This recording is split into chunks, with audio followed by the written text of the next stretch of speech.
कहानी है भरतपुर गांव के छोटे से मजदूर मंगलू की। मंगलू घर से जल्दी जल्दी तैयार होकर निकल रहा था। अभी पीछे से उसकी पत्नी शीला ने चिल्लाकर आवाज लगाते हुए कहा, अरे कहाँ चले गए तुम? तुम्हें तो काम से निकाल दिया था ना।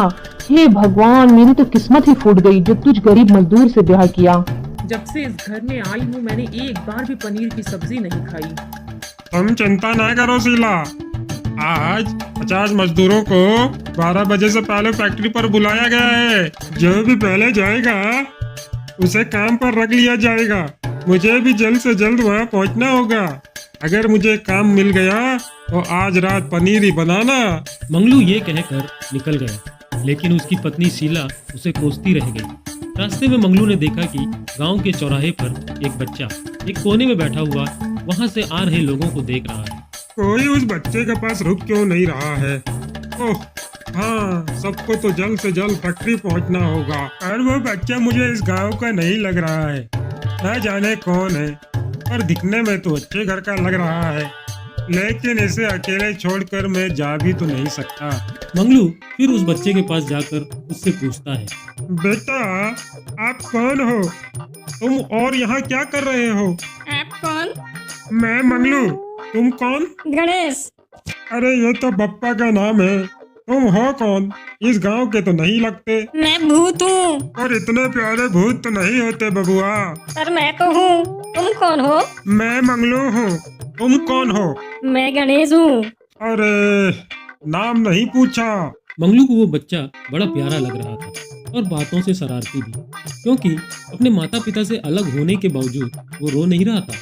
मंगलू ने बेहद सोच समझकर पूछा, तुम्हारे माता पिता कहाँ है? अपने घर पर होंगे। उनके साथ घर पर क्यों नहीं हो? क्योंकि मैं उनसे नाराज हूँ। अच्छा, पर क्यों? वो मुझे बहुत डांटते हैं इसलिए। और क्या वो तुम्हें लेने आएंगे? हाँ, लग रहा है। मंगलू उसकी बात सुनकर एक बार फिर से हंसने लगा और सोचता है, यह बच्चा तो बड़ा शैतान लगता है। शायद इसके माता पिता को पता है कि ये कहाँ है। मुझे चलना चाहिए वरना मुझे देर हो जाएगी।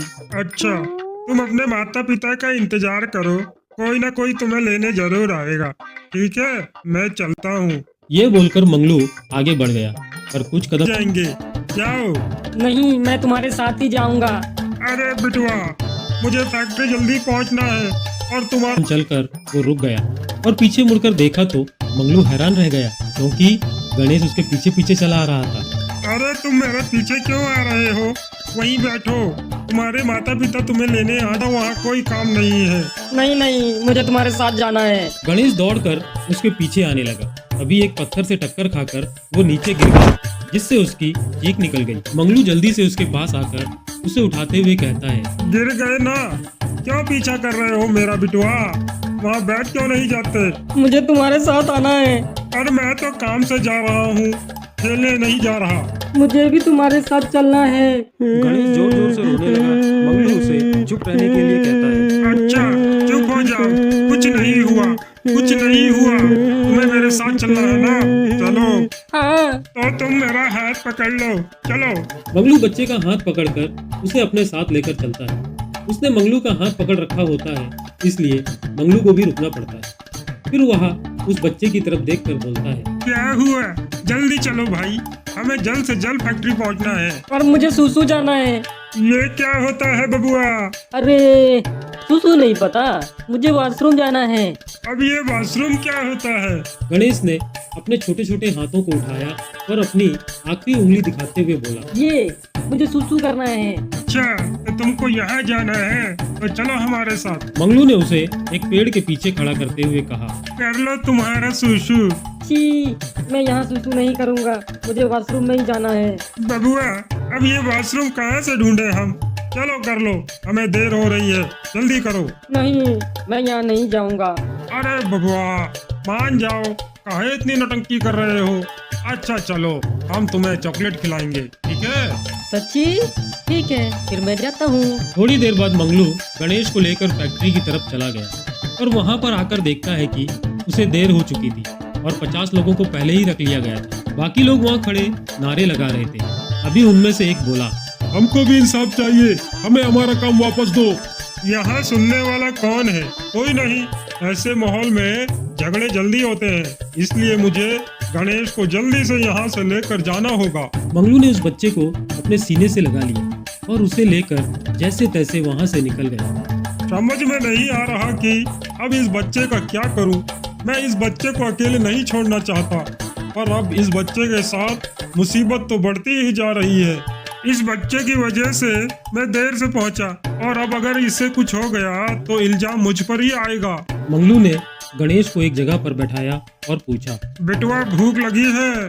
हाँ। तुम यहीं बैठो, मैं तुम्हारे लिए कुछ खाने को लेकर आता हूँ। गणेश ने हाँ में जवाब दिया।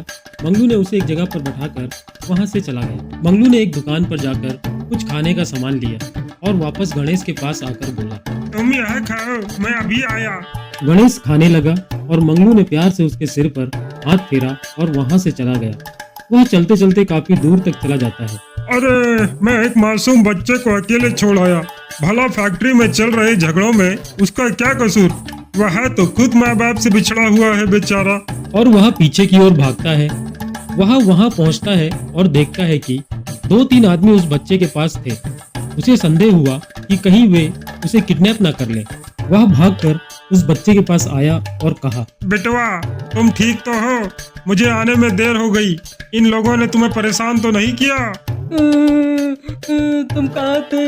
ये गंदे लोग मुझे परेशान कर रहे थे, मुझे डर लग रहा था। चुप चुप चुप हो जा बिटुआ, अब तुम्हें छोड़कर कहीं नहीं जाएंगे। पक्का नहीं जाओगे ना? हाँ बिटुआ, हम तुम्हारे साथ ही रहेंगे। अब शांत हो जाओ, चलो। मंगलू उन लोगों को देखता है जो उसे किडनैप करने आए थे, और अब वे सारे उल्टे पांव भागने लगे। थोड़ी देर बाद मंगलू गणेश का हाथ पकड़ लेता है और उसे लेकर पैदल ही चलने लगता है। पता नहीं कौन है, अकेले नहीं छोड़ूंगा जब तक इसके माँ बाप के हवाले नहीं कर देता। वहाँ उसे लेकर जा रहा होता है कि एक आदमी उसकी ओर भागकर आते हुए कहा, अरे मंगलू, ये बच्चा तेरे साथ कौन है भाई? अरे रुक जा, सांस लेने दे गुड्डू। मैं नहीं जानता यह बच्चा कौन है, यहाँ बस मुझे रास्ते में अकेला मिल गया। अरे अभी अभी सुनकर आ रहा हूँ कि फैक्ट्री के मालिक का बेटा यहाँ आते ही खो गया है। कहीं ये वही तो नहीं? पता नहीं, चल पूछते हैं। दोनों गणेश को लेकर वापस फैक्ट्री चले जाते हैं, जहाँ माहौल में गर्मा गर्मी थी। मंगलू और गुड्डू दूसरे रास्ते से गणेश को लेकर फैक्ट्री के अंदर जाते हैं। फैक्ट्री के मालिक यहाँ वहाँ घूमकर परेशान से कुछ बोले जा रहे थे। मुझे सबसे पहले मेरा बच्चा चाहिए, फिर मैं बाकी काम करूंगा। आज अगर मुझे मेरा बच्चा नहीं मिला तो मैं किसी को काम नहीं करने दूंगा, सबको निकाल दूंगा। उन्हें वहाँ देख गणेश मंगलू की गोद से उतरकर भागकर उनकी तरफ जाते हुए चिल्लाया, पापा पापा। गणेश, मेरे बच्चे, कहाँ थे तुम और यहाँ कैसे पहुँचे? यह नौटंकीबाज अंकल मुझे यहाँ लाए। अच्छा, मेरा बच्चा ठीक तो है ना? हाँ पापा, ये अंकल बहुत अच्छे हैं। इन्होंने मेरा बहुत ख्याल रखा, मुझे सुसु करवाया, खाना खिलाया और मुझे गंदे लोगों से भी बचाया।